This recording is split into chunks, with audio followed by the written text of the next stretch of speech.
principalmente en la Universidad Iberoamericana y voy alternando con Universidad de las Américas, con UAP, y lo manejo también en el nivel de la consultoría, todo lo que tiene que ver con el branding, pero no en el sentido cortito que tienen los diseñadores, que el branding lo manejan como la marca de sus aplicaciones, sino en el sentido amplio, que tiene que ver con el diagnóstico, con la investigación de mercado, con integrar todas las comunicaciones promocionales, semiótica y hermenéuticamente, que es un aspecto bastante amplio. Eso lo manejo a nivel consultoría, fundamentalmente con el medio empresarial.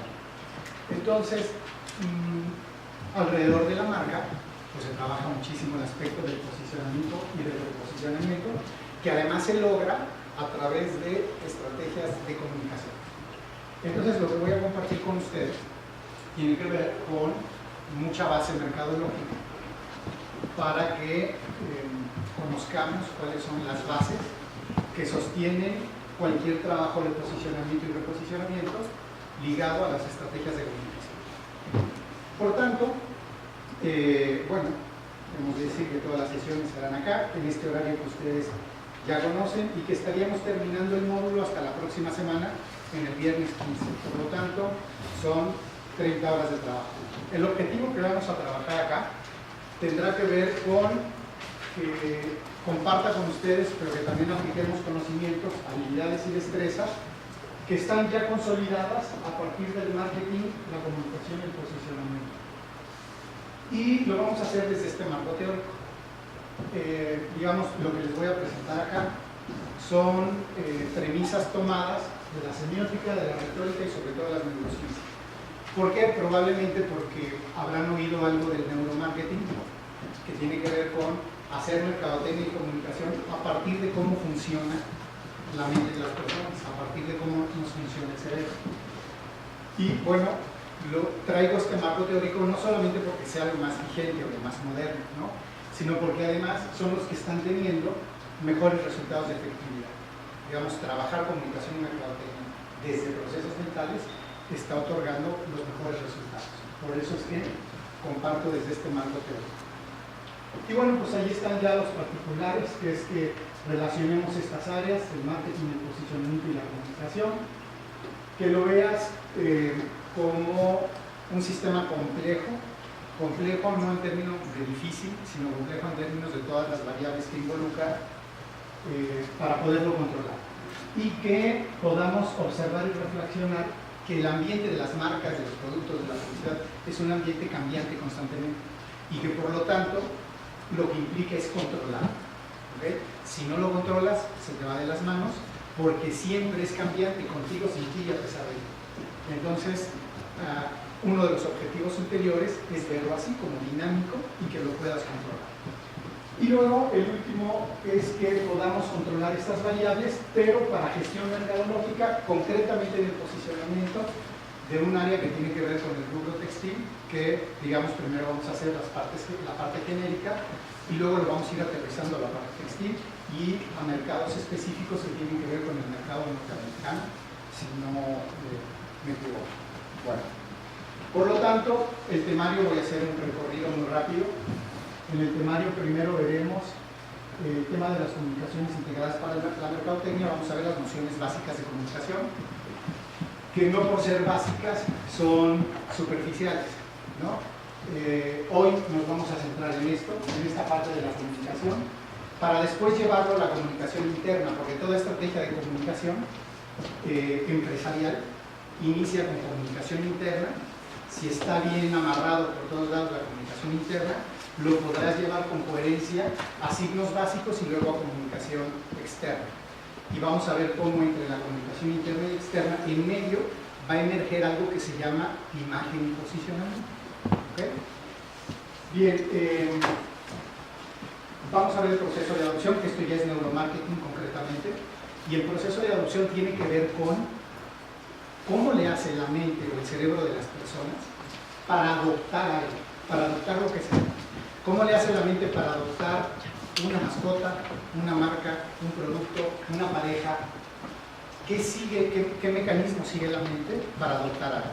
Si nosotros sabemos qué mecanismo sigue la mente para adoptar lo que sea, va a ser mucho más fácil que lo podamos manipular para que adopten una marca o para que adopten un producto, en todo caso, el nuestro, el que ustedes manejan.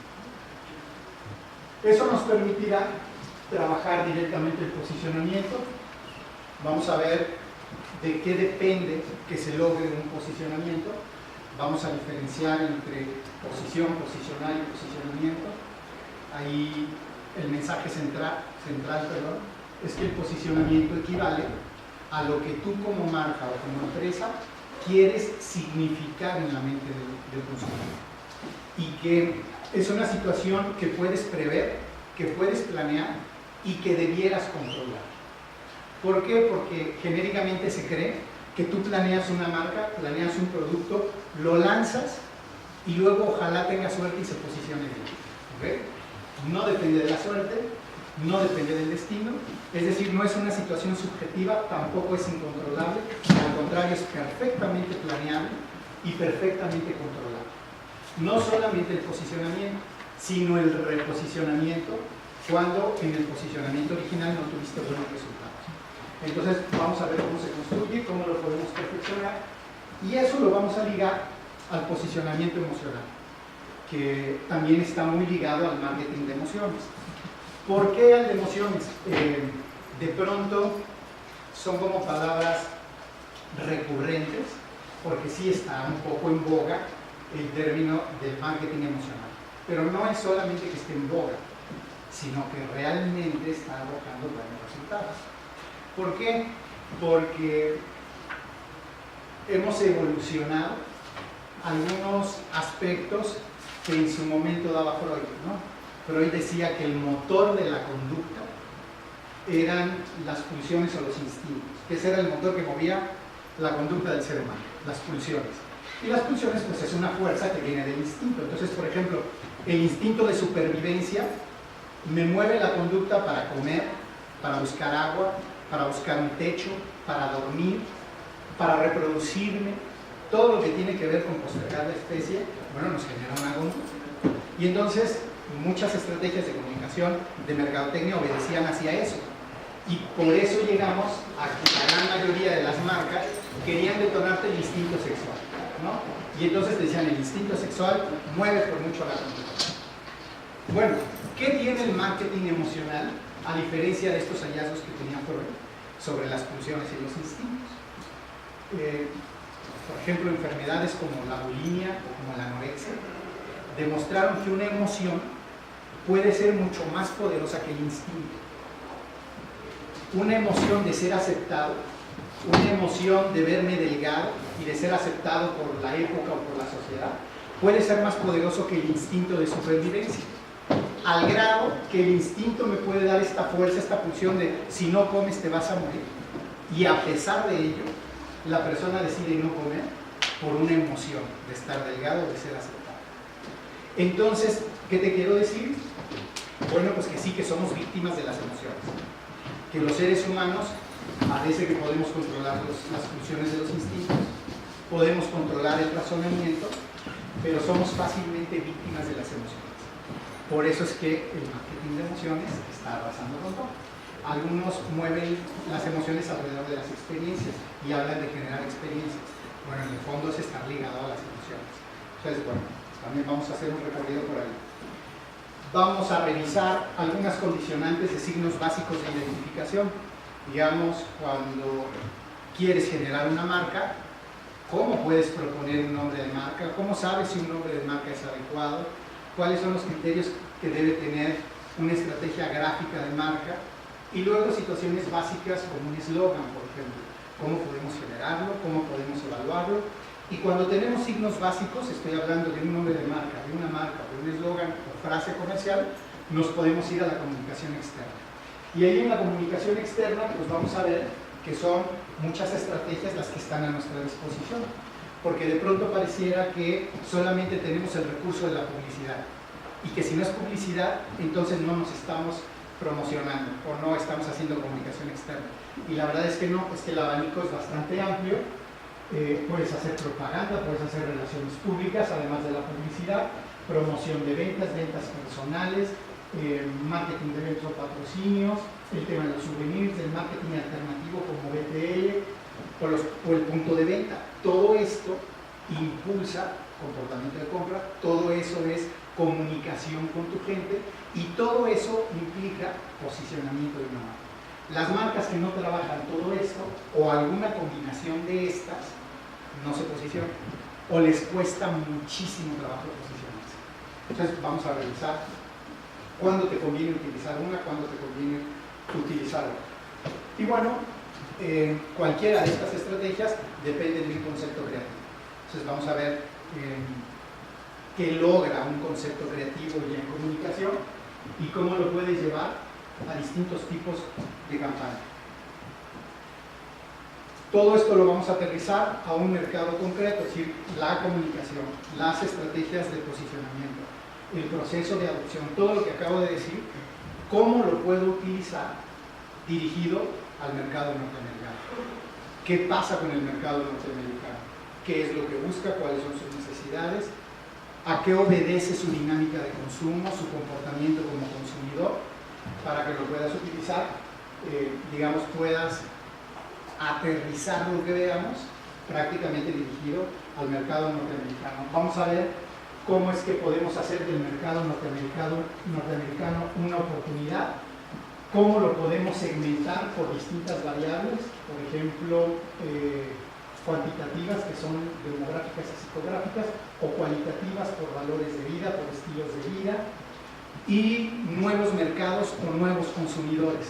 Aquí nos vamos a centrar como nuevos consumidores en algo que a lo mejor ustedes ya han escuchado, que es la generación Y o la generación de los millennials, ¿no? ¿Por qué? Porque vamos a revisar una campana que tiene el INEGI y nos muestra cómo hace años atrás la parte más gruesa de la campana de población son esa generación Y o una generación millennial. Entonces esa generación es la que ahorita está empezando a egresar de las universidades o ya egresaron, son profesionistas y prácticamente están marcando todas las tendencias mercadológicas. ¿Por qué? Porque además son una gran mayoría, son como empiezan a ser también la parte gruesa de la población y entonces hay que saber cómo son esas personas, con qué rasgos crecieron, qué necesidades tienen, qué buscan, cómo se comportan, cuál es la dinámica que siguen para moverse. Si tú conoces eso, será mucho más fácil persuadirnos. Nos vamos a centrar principalmente en esa generación. Y luego vamos a ver algunos casos de éxito, como lo que te planteo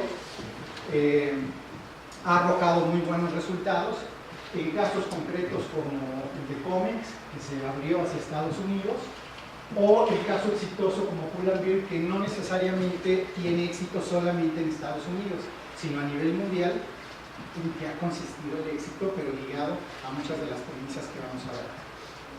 Bueno, ese es como un recorrido genérico. Bueno, sabrán por las dinámicas que hemos tenido que les aplican 3 evaluaciones.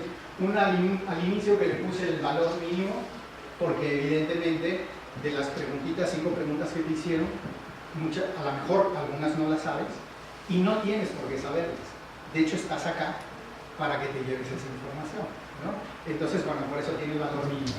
Pero ya la intermedia y la final crecen en la evaluación. Y bueno, reglas de operación para movernos aquí, muy sencillo. Les pediría que seamos muy puntuales, tanto para entrar como para salir. Y que, bueno, moderemos también el uso de nuestros celulares. Incluso no solamente que no los estemos operando, sino en términos de que suenen ese tipo de cosas, ¿no? Y bueno, que apliquen las evaluaciones. Bien. Bueno, pues entonces vamos a entrar en materia. Vamos a entrarle primero al tema de la comunicación.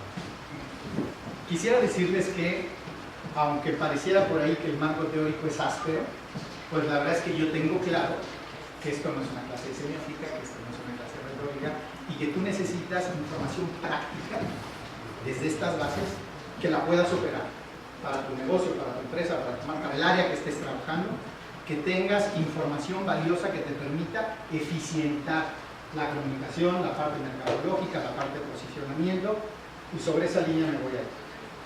Será importante, evidentemente, que si algo no queda claro, alguna palabra, algún concepto, alguna relación, me detengan y lo aclaramos. Porque, bueno, Verán que son temas que me apasionan y entonces como me apasionó, me sigo, ¿no? Bien. Bueno, ¿por qué es importante que trabajemos aspectos de comunicación, de mercadotecnia, de posicionamiento? ¿Por qué no simplemente nos sentamos, planeamos una empresa, la abrimos y tratamos de operarla correctamente todos los días, ¿no? De pronto uno dice, hombre, generación de los papás o de los abuelos así lo hicieron y funcionó, ¿no? Claro, igual no había tal nivel de competencia como lo que hay hoy. Igual tampoco había tales niveles de comunicación como los que tenemos hoy. Entonces, hoy la situación es mucho más compleja. Tan compleja como que hoy día 8 de cada 10 empresas que lanzan un producto o que abren puertas fracasan. Fíjate, el tema entonces no está en abrir. Pareciera que el problema no está en gente que quiera o que ya no quiera abrir un negocio o lanzar un producto. Lo que podemos observar es que la gente sigue teniendo la ilusión de abrir una empresa, de lanzar una propuesta, de lanzar una marca, de lanzar un producto. Sigue teniendo la ilusión, sigue teniendo la esperanza de, con apoyos externos, sin apoyos externos, a pesar de ellos, la gente sigue teniendo la esperanza y la ilusión de hacerlo. O sea, el tema no está en abrir, el tema está en lograr que se mantenga. ¿Por qué? Porque 8 de cada 10 fracasan. Bueno, ¿qué nos mueve entonces a elegir una marca sobre otra? ¿Por qué 8 fracasan? Eso es lo que vamos a descifrar acá. ¿Por qué 8 de cada 10 fracasan? Y generalmente atrás hay premisas de comunicación. Primero hay que descifrar qué es comunicar. Porque de pronto nos quedamos con la parte superficial, con la parte lógica. Bueno, comunicar es hablar, es intercambiar ideas. Un poco sí tiene que ver, ¿no? Pero en el sentido profundo, ¿qué implica comunicar? Si nosotros sabemos qué es comunicar, vamos a controlar mucho. Para explicarlo me voy a ir a la raíz de la palabra comunicación. La raíz de la palabra comunicación yo la puedo separar en esos dos vocablos, común y qué hacer. Si lo separo en esos dos vocablos, vamos a ver que este primer vocablo habla de poner en común y ese segundo vocablo habla de información. Entonces, si nos vamos a la raíz de la palabra, comunicación significa poner en común una información. Ponerla en común, obviamente, entre los interlocutores. La pregunta sería, ¿qué significa poner en común? Porque según la raíz de la palabra comunicación, comunicación implica una puesta en común, ¿no? Hay una información que debe estar puesta entre dos interlocutores. Entonces, ¿qué significa eso? ¿Alguien podría decirnos qué entiende por esa puesta en común? Cuando yo te digo comunicación implica poner en común una información, ¿qué entienden en esa afirmación? Transmitir con claridad una idea. Transmitir con claridad. ¿Eso qué quiere decir? Que la tenga clara yo, pero que la tengas clara también tú. Si no, no está puesta en común. ¿Okay? Y ahí uno de los primeros problemas de comunicación. Que de pronto, yo que soy el que está a la voz, al habla, tengo muy claro lo que quiero decir. Pero de pronto, entre las palabras que escojo, el lugar que escojo, el momento que escojo, no logro que tú comprendas la información así de clara como yo la comprendo. Y entonces, claro, entonces ahí está el mensaje que no es apto, ¿no? Ahí es donde aplica emisor, receptor y el mensaje. Sí. El mensaje precisamente no está bien estudiado. Y que ahorita vamos a actualizar ese esquema de comunicación. Porque si estamos hablando de que hay que ponernos en común, entonces hay que actualizar ese esquema de comunicación. ¿Por qué hay que actualizarlo? Porque nos seguimos moviendo desde hace mucho tiempo en este esquema de comunicación emisor, mensaje, receptor, que daba por ahí de los años 70 un autor, Jacobson, ¿no? Y Jacobson hablaba de que el esquema de comunicación es ese, emisor, mensaje, receptor. Pero que la verdad hace mucho tiempo que ya está rebasado, está súper rebasado. Sin embargo, en las primarias, en las preparatorias, en las universidades, siguen hablando de emisor, mensaje, receptor. ¿Por qué tenemos que rebasar? Bueno, primero, porque este de emisor, mensaje, receptor viene del anterior. Es una evolución. Primero fue codificador, estímulo, decodificador, en donde se pensaba que los seres humanos, a la hora de comunicarnos, funcionábamos igual que las máquinas, igual que los aparatos. En donde, por ejemplo, el codificador y decodificador, para quienes tienen Sky o tienen Dish, tienen junto a su pantalla un aparato decodificador. Es el que decodifica el estímulo que te están mandando desde otro lado, desde una antena que está codificando el estímulo. Entonces, bueno, recibe el estímulo y te lo decodifica. Decían, los seres humanos, cuando nos comunicamos, funcionamos igual. O por lo menos, por ejemplo, como lo hacen también los aparatos telefónicos, ¿no? Yo tengo mi aparato telefónico, marco a manera de estímulo, manda la señal y tú la recibes. Bueno, eso hizo que generáramos este esquema, emisor, mensaje, receptor. Funcionamos parecido a las máquinas. Bueno, esto le hizo mucho daño también a la educación, porque en términos de educación, ese esquema de comunicación era un poco la metáfora del béisbol. No sé si les pasó en el salón de clases. Un profesor, como en el béisbol, tenía su guante de béisbol y la pelota era el conocimiento. Decía el profesor, yo tengo aquí el saber, te lo lanzo, tú lo cachas y ya sabes. ¿Qué implica eso? Que había profesores que se sentaban, abrían el libro y se ponían a leerte. Porque con leerte te estoy mandando la información, como la pelota. Tú con oír la estás recibiendo y ya tienes el saber. ¿Okay? Bueno, claro, aprender y comunicarnos es algo mucho más complejo que simplemente lanzar mensajes. ¿Okay? Si la educación no funcionaba en la metáfora del béisbol, la comunicación tampoco. ¿Okay? ¿Por qué? Porque no somos aparatos, no funcionamos como los aparatos. ¿Por qué? Porque los seres humanos tenemos algo que nos pone por encima de las máquinas. No solamente por encima de las máquinas, sino también por encima de los tres diferentes niveles de vida, que es la interpretación. Interpretar nos pone por encima, pero también nos hace muy complejos. ¿Okay? ¿Por qué digo que de los diferentes niveles de vida? Bueno, San Agustín y Santo Tomás hablaban de distintos niveles de vida. Decían, hay un nivel muy básico que es el nivel de vida vegetal.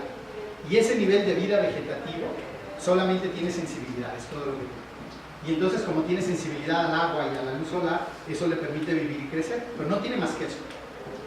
Y luego decían, reconocemos que hay un nivel superior al vegetal, que es el nivel de vida animal. ¿Por qué sabemos que es superior? Bueno, porque tiene la sensibilidad de las plantas, pero tiene algo que lo pone por encima, que es el instinto. Y entonces se mueven por instinto. Y luego dicen, reconocemos que hay un nivel de vida superior, que es el del hombre, porque tiene la sensibilidad de las plantas, tiene el instinto de los animales, pero tiene el razonamiento. Y el razonamiento lo pone por encima. Bueno, claro, el razonamiento nos permite interpretar, pero eso nos vuelve complejos. ¿Por qué nos vuelve complejos? Porque todo lo interpretamos. Todo lo pasamos por el filtro de la información. Entonces, si todo lo pasamos por el filtro de la información, comunicarnos no implica que yo te lo lance y tú lo cachas y ya. No, en el mejor de los casos, lo cachas y lo interpretas. ¿Qué significa interpretar? Que lo que tú recibes lo confrontas con tus saberes, con tus sentimientos, con tus credos, con tus experiencias previas y luego sacas una conclusión. Eso es interpretar. Cuando vas a ver una película, sales del cine y dices, qué buena película o qué mala película, ya interpretaste.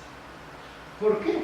Porque lo que viste lo comparas con experiencias previas y dices, contra otras películas que he visto me parece que es buena o que es mala, ya interpretaste. Las máquinas no interpretan. Si las máquinas interpretaran cada vez que tú abres tu computadora y empiezas a escribir en el Word, abajo hay una pantallita que te va diciendo cuántas palabras o cuántos caracteres has escrito. Si las máquinas interpretaran, dirían, has escrito 5,000 palabras, por lo tanto eres un rollero. ¿No? ¿Por qué? Porque está comparando contra experiencias previas. Fíjate que antes que tú se sentaron otros 10 y escribieron como máximo 1,000, tú llevas 5,000, por lo tanto eres un rollero. Las máquinas no interpretan. Por eso no podemos tener un esquema de comunicación basado en máquinas. Eso hizo que en términos lingüísticos se evolucionara a este nivel de comunicación. Hablante, oración, oyente. Hombre, y sí ya estamos hablando de personas. Porque solamente las personas hablan. ¿Okay? Estoy refiriéndome al sentido profundo del significado. Hablar en el sentido profundo. ¿Qué quiere decir hablar en el sentido profundo? Que eres consciente de lo que estás diciendo. Porque alguien puede decir, es que fíjate que yo con mi tableta hablo, Siri habla. No, Siri no habla. Siri repite sonidos que tiene vinculados, ¿no? Que tiene articulados, se llaman fonemas, ¿no? O sea, Siri le graban fonemas, que son todas las posibles combinaciones que tiene nuestro lenguaje de vocales y consonantes. Y entonces le graban tru, fe, mi, re, do, la, y luego la dejan que hable las combinaciones de los fonemas, pero no sabe lo que está diciendo. Entonces, en sentido profundo no habla. Y los pericos tampoco. Los pericos repiten lo que oyen, pero no saben lo que están diciendo. Entonces, bueno, sí, acá ya estábamos en el sentido estricto en el nivel de los seres humanos. ¿Cuál es el problema?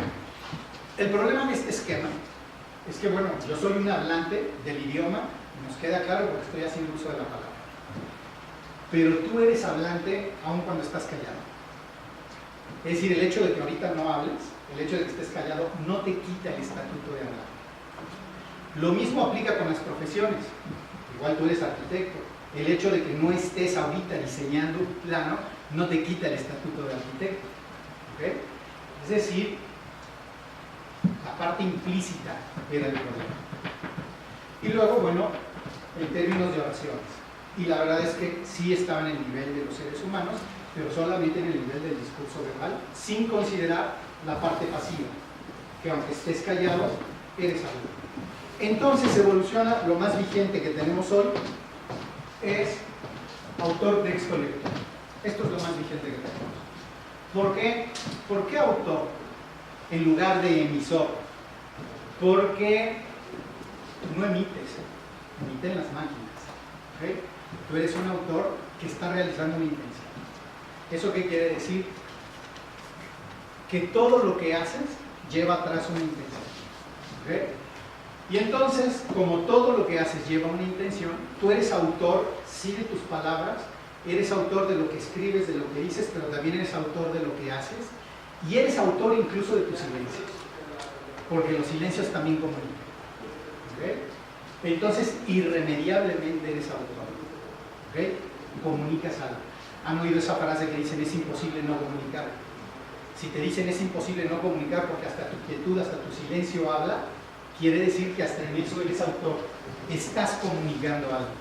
Tu silencio puede comunicar inseguridad, puede comunicar temor o puede comunicar indiferencia, pero irremediablemente eres autor.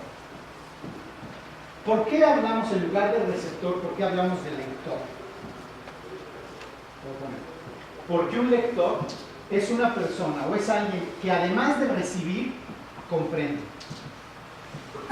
Un lector es una persona que además de recibir, comprende. Si yo te mando un mensaje, te proyecto una imagen, te comparto algo y no comprendiste, entonces sí funcionaste en la modalidad receptor. Solamente recibiste pero no comprendiste. Esto nos pasa en la cotidianidad. ¿Cuántas veces te ha pasado con un hijo, con un amigo, con una pareja, en el trabajo, que de pronto te dicen, ¿hablaste con él o con ella? Dicen, sí, pero no estoy muy seguro de haber comprendido. Es decir, fuiste menos receptor. Recibiste información pero no la comprendiste. Un lector es una persona que sí comprende. Además de recibir, comprende lo que recibió. ¿Eso por qué es relevante? Porque entonces la responsabilidad de la intención comunicativa recae en esto, recae en el autor. ¿Qué significa eso? Que si yo me quiero comunicar contigo, yo necesito hacer de ti un lector. Si no me preocupo por hacer de ti un lector, entonces te estoy obligando a ser un mero receptor. Hombre, ¿cómo me acerco a esa posibilidad? Bueno, primero teniendo bien claro lo que quieres lograr, es decir, la intención. Segundo, ¿cuáles son las mejores palabras para decir eso? Tercero, ¿cuál es el mejor tono? 4, ¿cuál es el mejor momento? Y 5, ¿cuál es el mejor lugar para decirlo? Y luego viene la parte más importante, una simple pregunta. ¿Comprendiste? ¿Me entiendes? ¿Te quede claro? A ver, ¿qué entendiste de lo que te dije? Que esa es una responsabilidad que muy pocas personas toman. Es más, la sueltan. Si me comprendió, qué bueno, si no, su problema. No, no. Un montón de cosas según la persona a la que te diriges. ¿En aras de qué? En aras de que comprendan. ¿Okay? Entonces, un autor es el responsable y tiene que diseñar el texto, toda una red que tiene que controlar para que éste, además de recibir, comprenda. Y entonces, este esquema de comunicación sí nos garantiza o nos acerca mucho la puesta en común de la que habla la comunicación. Me pongo en común contigo porque sé cómo eres. Y entonces sé cómo decírtelo, cuándo decírtelo, dónde decírtelo, por qué canal decirlo. Cuidé la mayoría de los elementos de la red para que me pudieras comprender. Incluso la metáfora de la red es interesante. Cuando tú tienes una red, obviamente hay nodos donde se cruzan los hilos, ¿no? Cuando tú no buscaste buenas palabras, no seleccionaste bien las palabras, o no seleccionaste bien el lugar, o no seleccionaste el canal, como el ejemplo que te puse el teléfono, es como si esa red le rompieras uno de los nodos y por ahí se escapa lo que quieras atrapar por la red. Por ahí se va a escapar. Si fuera una red de pesca, en los nodos que están rotos, por ahí se escapan los peces. Bueno, como es comunicación, si te falla el nodo del canal, el nodo del estilo, el nodo del volumen, por ahí se va a escapar la intención comunicativa y a lo mejor fracases. Entonces, por eso hablamos de una red de mensajes enviados al mismo tiempo, bien sólidos, bien consistentes. ¿Okay? Entonces, en esta noción de comunicación es en la que voy a explicar todo lo demás. ¿Por aquí dudas o preguntas? Estás hablando, yo creo que es la parte de mercadotecnia, ¿no? Pero vamos a suponer que yo tengo la necesidad de contactar a una persona que es la primera vez que lo veo. ¿Cómo vos sus filtros? Decir, por lo menos a manera hipotética. A manera hipotética, es decir, a ver, me voy a construir una hipótesis de esta persona. ¿Quién es? ¿Es hombre o mujer? ¿Qué edad tiene? ¿Sé en qué trabaja? ¿Sé qué estudió? ¿Sé a qué se dedica? Eso te da muchos parámetros para saber por dónde podrían ir sus intereses, por dónde podrían ir incluso sus frustraciones o sus temores y tratar de cuidarlo. ¿Okay? A manera hipotética. ¿Por qué? Porque como dices, es la primera vez. Entonces aventuras una hipótesis. Pero también nos va a brincar el sentido político. Ya que estemos frente a frente con una persona, a la hora que empezamos a dialogar, se vuelve una retroalimentación. El otro nos hace notar qué cosas de las que presupuse me están caminando bien y qué cosas de las que presupuse no. Y tendré que modificar al momento. ¿Por qué tendré que modificar al momento? Porque quiero que éste comprenda. ¿Okay? No me puedo ir con esta idea de decir, pues ojalá haya comprendido, si no, ni modo.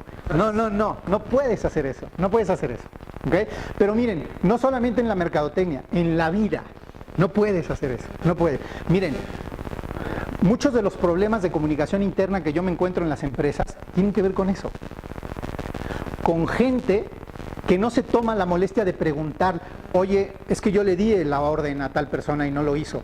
Bueno, no creas que no lo hizo porque te ignoró, aunque sí hay casos, o porque le valió, aunque sí hay casos.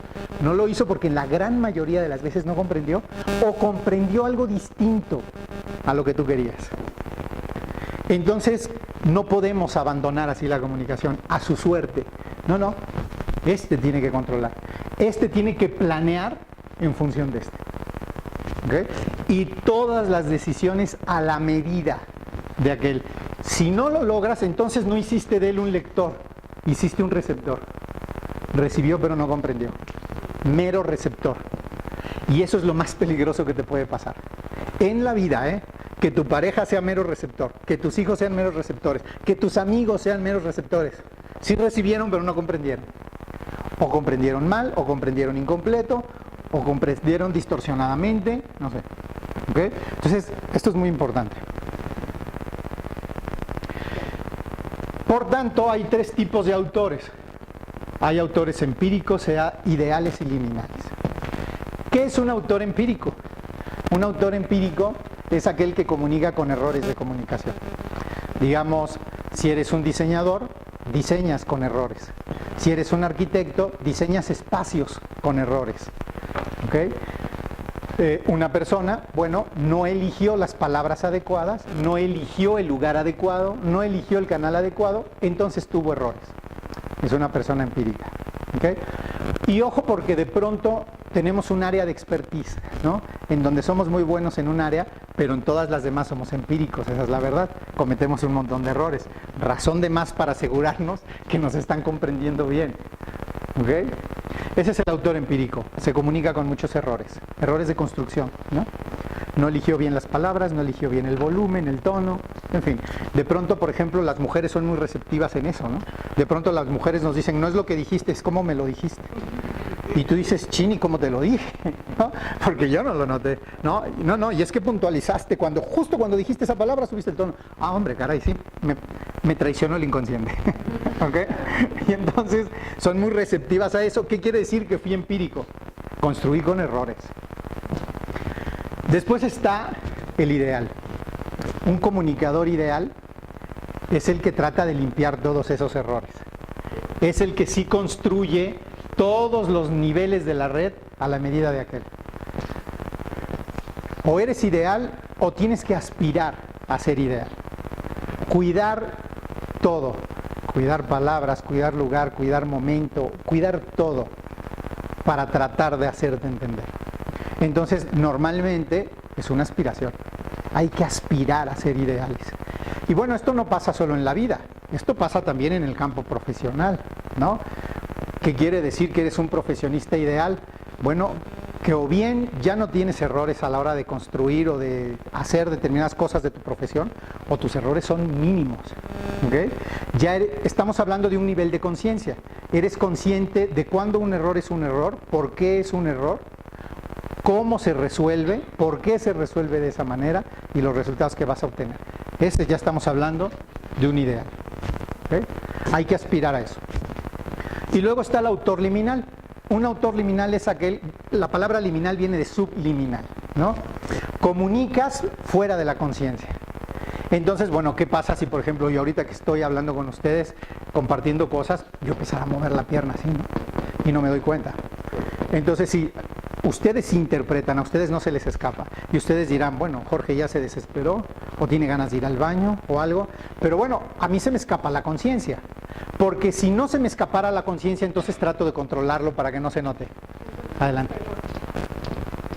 Entonces trato de controlarlo para que no se me note que estoy desesperado o que quiero ir al baño. Y bueno, de pronto, esta es la parte que nos traiciona, la parte liminal, todo lo que se nos escapa de la conciencia. Y entonces cuando te dicen, es que tú no te diste cuenta, pero hiciste tal cosa, ay, fuiste liminal. ¿Ok? Sí. Y no te dicen mucho de esto, pues ahora sí que a los patrones argentinos, de cómo se comunicaban mis papás, mis abuelos y todo. Y yo sigo con el mismo patrón, ¿no? Sí, sí, por supuesto. ¿Cómo es? O sea, primero siendo consciente. Claro. Ese es el primer requisito, porque sí concedo que reproducimos, ¿no? Cosas, situaciones en las que crecimos, pero muchas veces las reproduces porque no eres consciente, no te das cuenta. El momento, la parte clave es hacer consciente. Sabes que estoy reproduciendo cosas que hacían mis papás y que a mí no me funcionan. O que funcionaban hace 20 años pero hoy día no funcionan. O que funcionaban con una pareja como ella o como él, pero la mía no es igual. ¿No? Pero fuera de mi casa, ¿no? Entonces ya fuiste consciente, ¿no? Entonces sí, el primer requisito es ser consciente para que trates de cambiarlo. Y ojo, porque hay quienes lo hacen sin darse cuenta, ¿no? Y por eso el primer requisito es hacerlo consciente, y hay quienes lo hacen por conveniencia. Ahí ya hay conciencia, ¿ok? Ya soy consciente de que no me funciona, pero me conviene porque de esa manera impongo, porque de esa manera me salgo con la mía, porque de esa manera chantajeo, porque manipulo, exactamente, ¿no? Entonces la idea es primero ser consciente. Y sí. Si quiere terminar esta idea, porque esto... Ok, y que siempre que no te esté funcionando la comunicación, siempre asume que en la mayoría de las veces es tu culpa. Asúmelo. Porque ¿saben qué? Que de pronto es bien fácil voltear la culpa al otro. No, es que él no me comprendió. No, es que él, quién sabe qué está... No, es que él es muy tonto. No, es que él es muy distraído. No. Ok, si él es muy distraído, entonces tienes que diseñar un mensaje para un distraído. ¿Okay? Si de verdad él es muy tonto, entonces tienes que diseñar un mensaje para un tonto. ¿Ok? Pero es tu responsabilidad. Entonces, siempre que fracase la comunicación, revisa qué falló en ti, porque la mayor parte de las veces eres tú el que se equivocó. Y así como nos pasa en la relación personal y nos pasa en la vida diaria, son los mismos errores a la hora de la mercadotecnia, a la hora de la publicidad, a la hora... Es lo mismo. Asumimos que el otro comprende en el nivel que nosotros, y no es así. No es así. Porque miren, yo de pronto hago mucha investigación en términos de focus, ¿no? Que de pronto por ahí me odian mucho los diseñadores, porque me llegan empresarios o gerentes de marca y me dicen, mira, necesitamos hacer un anuncio publicitario que va a salir en revista o que va a salir en espectaculares, y el objetivo es que el diseñador lograra comunicar esto, esto y esto, o en el envase o en la marca. Y entonces hago un focus a manera de test donde proyecto qué ves en el anuncio, dónde lo ves, en el color, en la imagen, y de pronto resulta que entre lo que tenía que decir el diseñador y lo que ve la gente hay un abismo de diferencia. Y entonces cuando le dices al diseñador, te equivocaste en el color, te equivocaste en la tipo, uy, se súper enojan. Sí, sí, pero bueno, pues ni modo. Perdón, retomo tu idea. Sí, le preguntaba si el autor liminal eventualmente termina siendo empírico, es decir, cometiendo muchos errores. Sí. O también hay autores liminales que por su propia experiencia, de manera inconsciente o subconsciente, transmiten eficientemente el mensaje. Sí, el liminal sí es una especie de empírico. Lo que pasa es que el empírico comete errores por ignorancia, porque no sabe, porque no cuidó. Pero porque se le escapan a la conciencia. Es decir, hombre, yo sé que estas cosas no funcionan, pero se me escapó, ¿ok? No lo controlé. Entonces se te escapan a la conciencia y eso lo vuelve liminal, ¿no? Digamos, esta es la materia prima de los psicólogos, ¿no? ¿Qué comunicas que se te escapa la conciencia? Porque ahí está el meollo del asunto, ¿ok? Es la traición del inconsciente, decía Freud, ¿no? Te traiciona el inconsciente. Y decía Freud, no hay errores, hay traición al inconsciente, ¿no? Ok. Bueno, ¿dudas hasta ahí? ¿Preguntas? Entonces, hay que buscar siempre la puesta en común, ponerme en común con el otro, ¿ok? ¿Y cómo lo logro? Me voy a adelantar estos cuadritos para explicarlo. Les voy a poner un ejemplo.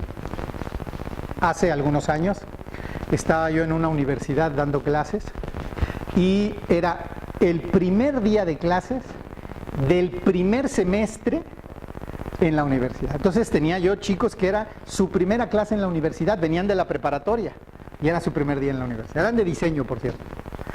Y entonces ese primer día llegan 2 alumnos de medicina y me dicen, oiga, ¿me permite darle un recado a los muchachos?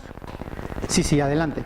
Y entonces uno se pasa de este lado para dar el mensaje, mientras el segundo alumno les va repartiendo uno por uno un volantito impreso. Y entonces el que se queda al frente les dice, muchachos, cada semestre somos sus compañeros de medicina, de la Escuela de Medicina. Cada semestre seleccionamos al azar un grupo de alumnos que colaboren con nosotros en un proyecto, en un estudio. Este semestre les tocó a ustedes.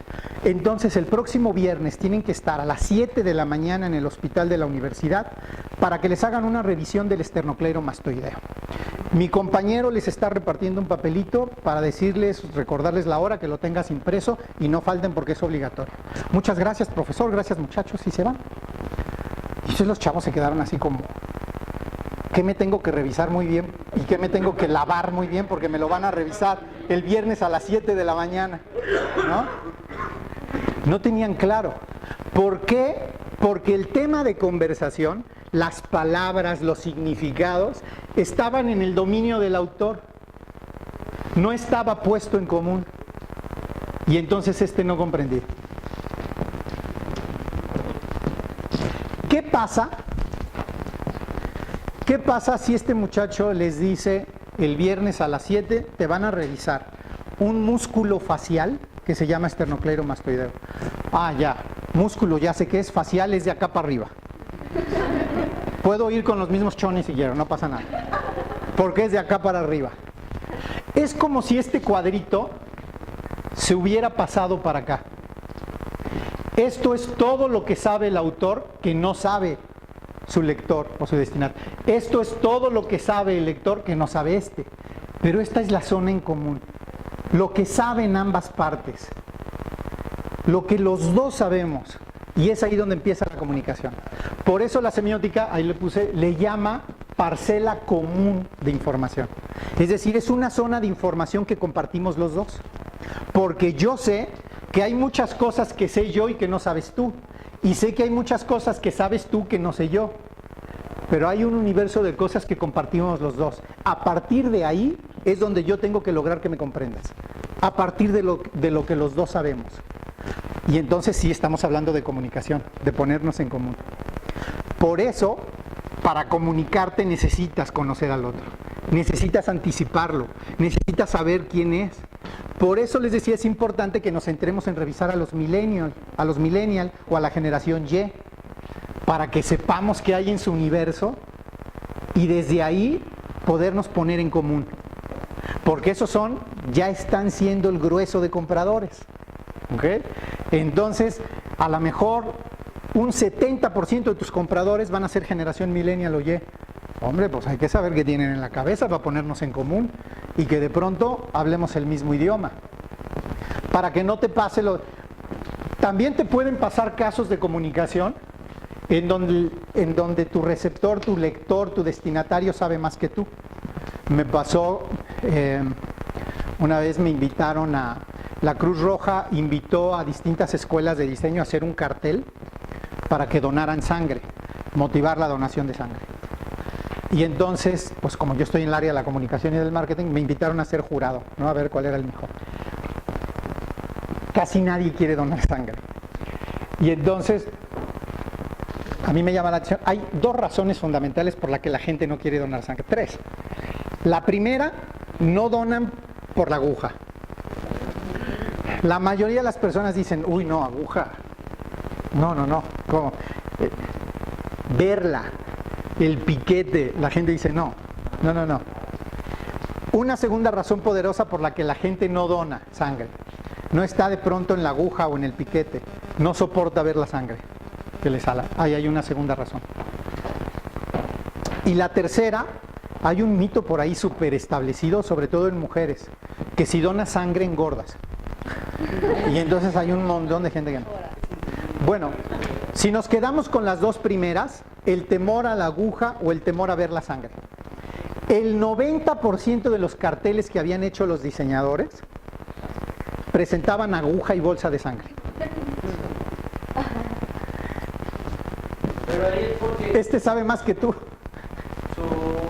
no plantearon bien su hipótesis desde el inicio, como cualquier proyecto de diseño o Sí. cualquier otra cosa. No anticiparon al otro. Ajá, Sí. y no marcaron bien su segmento al que iban dirigidos. Sí, es anticipar al otro.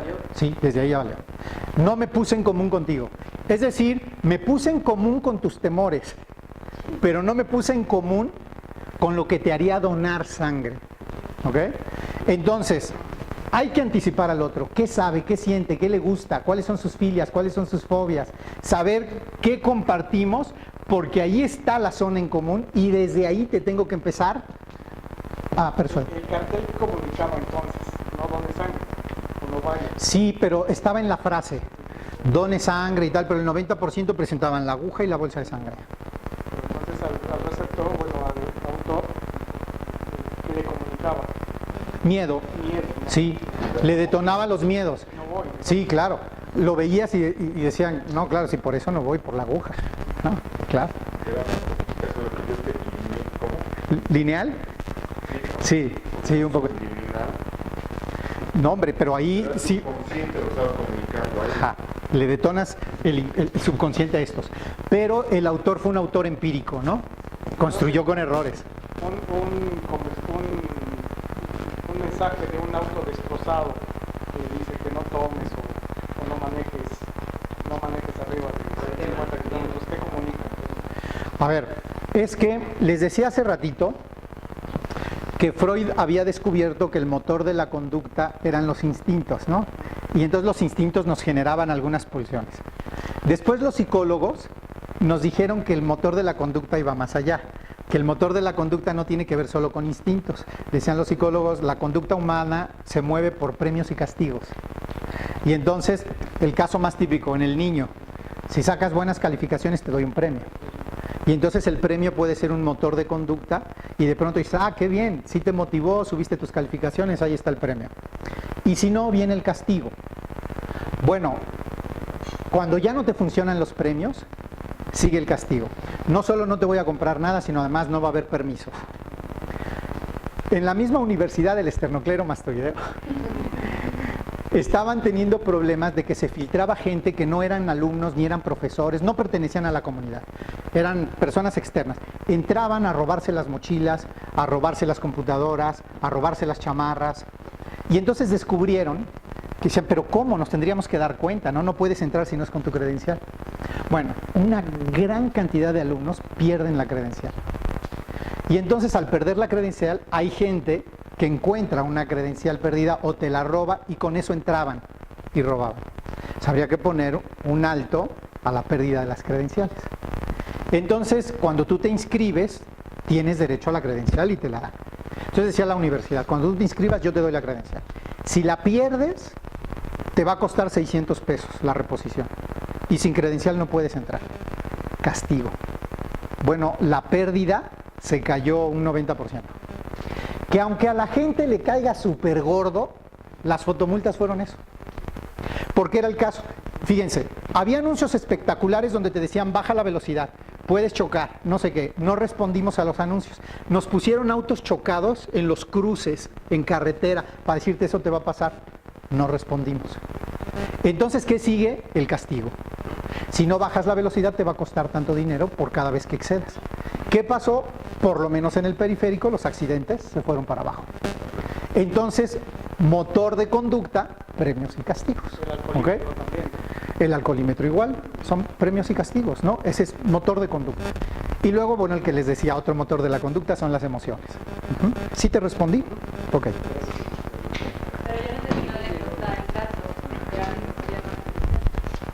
¿De alguien que qué? No, pero era... ¿Cuál caso? No es que supiera más que usted, sino que el receptor sabía más. Ah, sí, eso es lo que quise decir. Sí, sí. Que estos sabían más que este. Te pongo otro caso rapidísimo. Me tocó verlo colgado. Igual un cartel para prevenir el SIDA. Te decía, si te da miedo infectarte de SIDA, fíjate bien a quién besas. Pues no se contagia por saliva. Es decir, yo soy tu lector, yo sé más que tú que eres el autor. Es decir, hay mejor información acá que acá. La idea es que no haya mejor información acá, que no haya mejor información acá, sino acá, en la zona común, en la compartida, porque desde ahí nos entendemos. Desde ahí inicia la puesta en común. ¿Qué pasa con las cajas de cigarros que tienen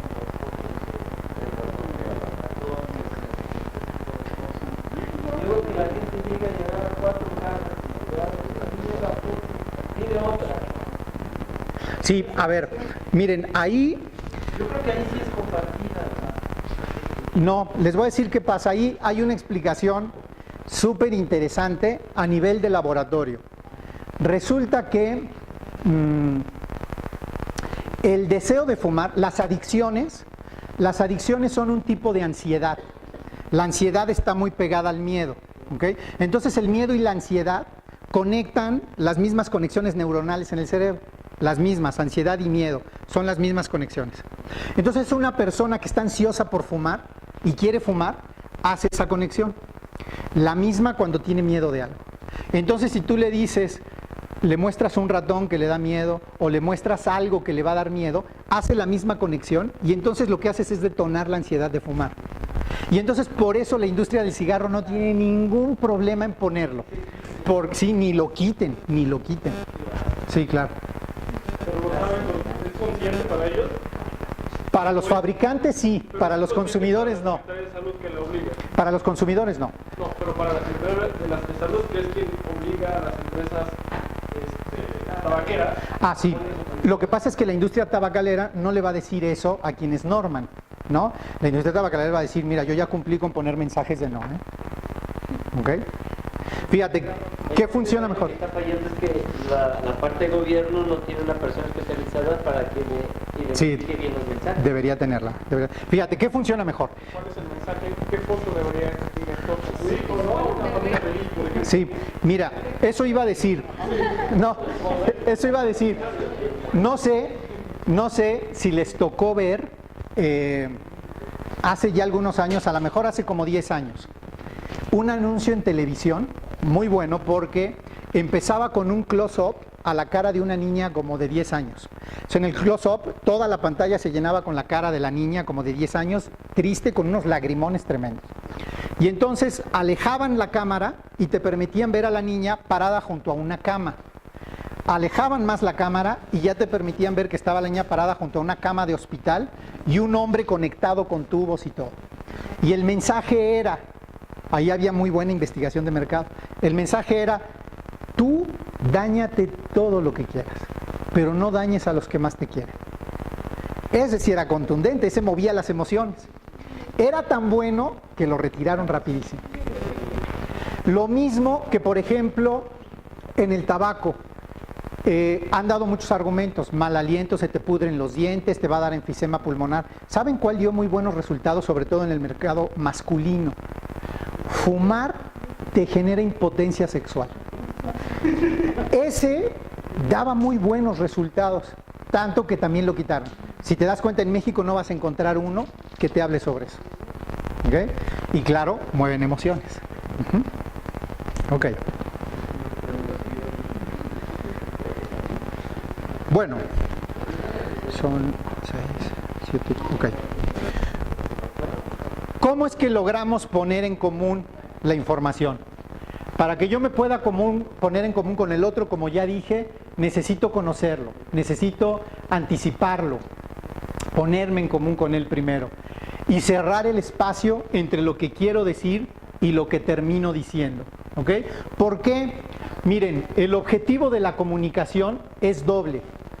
Primero, si yo quiero ponerme en común con el otro, necesito que el otro primero comprenda y luego se vea persuadido. Son dos objetivos distintos. ¿Qué implica uno y qué implica otro? Te voy a poner un ejemplo muy sencillo. Imagínate que a las 9 que salgamos del curso, saliendo hay un repartidor de volantes o nos pusieron en el coche un impreso que dice: este viernes va a haber venta nocturna en el Sanborns que está allá afuera. Y toda la tienda en descuento, desde las 10 de la mañana hasta que se vaya el último cliente, o hasta las 3 de la mañana, no sé, en toda la tienda, en todos los productos, en todas las marcas. Vamos a tener 30% de descuento y a lo mejor monedero electrónico. Y yo te pregunto, ¿de qué se trata el impreso? Ah, pues de una venta nocturna. ¿En dónde? En el Sanborns. ¿En cuál? En el que está aquí afuera. ¿Cuándo? El viernes. ¿A qué hora? Desde las 10 de la mañana hasta el último cliente.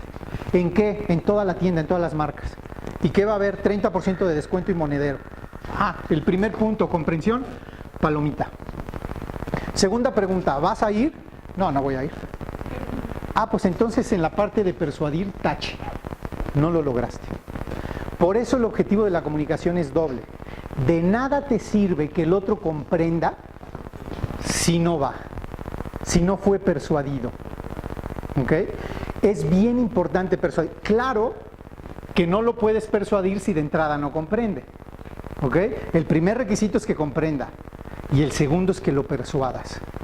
Por eso el objetivo de la comunicación siempre es doble.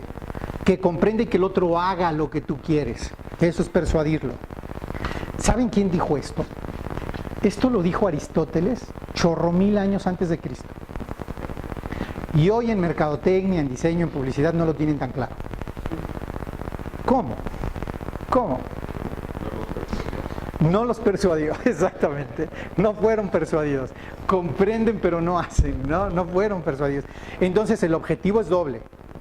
Y de pronto, claro, ¿qué pasa cuando tú le dices a tu hijo: si no subes las calificaciones, va a haber castigo? ¿Comprendiste? Sí, pero no subió las calificaciones. Entonces comprendió, pero no fue persuadido. ¿Ok? Entonces necesitas otro esquema de persuasión. A lo mejor no es a través de castigo, a lo mejor es a través de premio, no sé, otro tipo de cosas que te permitan persuadirlo. Una cosa es comprender, otra cosa es persuadir. Tenemos que lograr las dos cosas. De pronto allá afuera hay un montón de empresas, hay un montón de productos, un montón de marcas, las conocemos, sabemos que existen, sabemos qué hacen, dónde están, cuánto cuestan, pues no las compramos porque no están